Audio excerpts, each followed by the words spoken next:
Alors ici, on est donc sur la commune de Mazanger, 10 minutes à l'ouest de Vendôme, sur le hameau de Vauchalupeau. Donc je suis Lisa Lamontre. Voilà, là ça a été le démarrage officiel en avril 2012, sachant que l'année dernière, il y a eu un petit essai qui a été fait à titre expérimental avant ma formation pour un petit peu avoir une idée de comment se déroulait l'élevage et avoir déjà des questions avant d'arriver à la formation. Donc cette année ont été mis en parc 75 000 bébés escargots au mois de mai. L'élevage s'étale sur 3-4 mois. Dans tous les cas, entre les dernières nuits avec gelée du mois de mai et un ramassage avant les premières gelées d'automne. Donc là, cette année, on est sur 75 000 escargots sur 300 mètres carrés. Alors le choix d'élever des escargots, c'est pas vraiment en fait le but ultime de ma vie. Je me suis pas réveillée un jour en me disant je vais faire de l'escargot.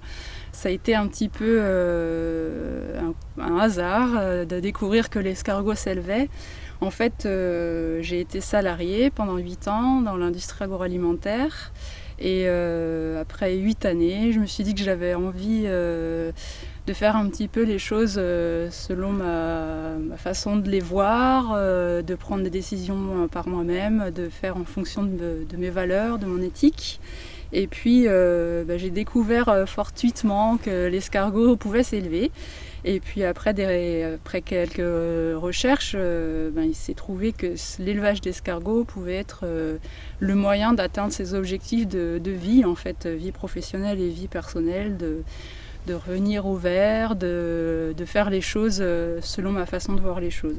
Alors le principe d'un élevage d'escargots, c'est déjà une enceinte pour éviter qu'il se sauve. Donc moi j'ai opté pour une clôture électrifiée. Donc c'est la toile qu'on voit sur tout le pourtour du parc avec cousu dessus un ruban électrique. Après, il faut un système d'allées pour y circuler sans écraser ces petits protégés. Et puis après, moi j'ai opté pour ce système, mais ça peut être en n'importe quel autre matériau. Des mangeoires, donc c'est la planche horizontale qu'on voit ici, sur laquelle est distribuée la nourriture chaque soir, donc un mélange de céréales et de calcium. Et puis adossé à cette mangeoire, d'autres planches en bois qui vont servir de surface de collage pour les escargots pendant la journée. Enfin, je suis née en Haute-Marne, donc en Champagne-Ardenne. Mais je suis de la campagne et puis mes études et mon travail, mes différentes expériences professionnelles m'ont amené à aller un petit peu partout en France, Bourgogne, Picardie, Nord-Pas-de-Calais, Bretagne, Île-de-France. Et puis j'avais envie avec mon conjoint de ce retour au vert, puisqu'on est tous les deux d'origine rurale, et d'avoir une vie qui correspondait un petit peu à ce qu'on voulait en faire pour nos enfants qu'on n'a pas encore, mais qu'on voulait élever à la campagne. Et puis, voilà.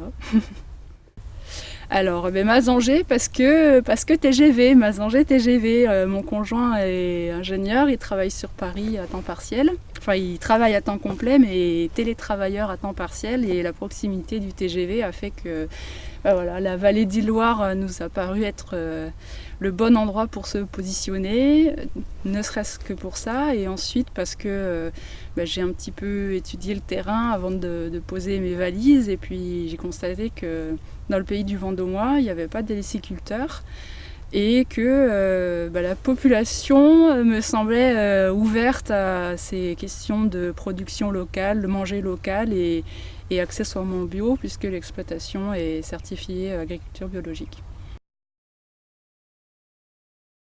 Donc la bienvenue à la boutique des escargots du Loir, qui est donc une boutique qui permet la vente à la ferme des produits qui sont issus de l'exploitation hélicicole.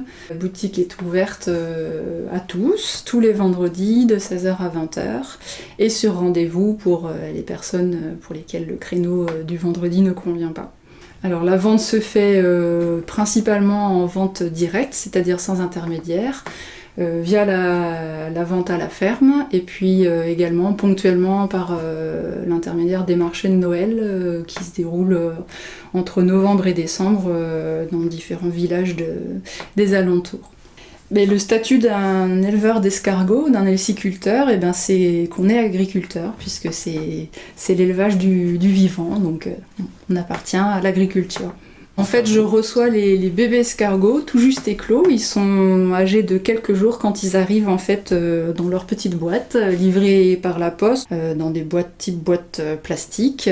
Ils sont lâchés le soir venu après un petit arrosage dans le parc et ils vont évoluer ensuite pendant 3-4 mois jusqu'au moment où on va choisir de les ramasser. Ils sont mis dans les boîtes par le naisseur, le reproducteur, alors qu'ils viennent tout juste d'éclore. Ils ont quelques jours quand ils arrivent et qu'ils sont mis en parc, ils font moins d'un demi-centimètre de diamètre. Et ben la progression, c'est une prise de poids assez importante puisque là, c'est l'équivalent d'un dixième de gramme, je crois, et ils vont atteindre au bout de 3-4 mois un poids entre 10 et 20 grammes selon les escargots.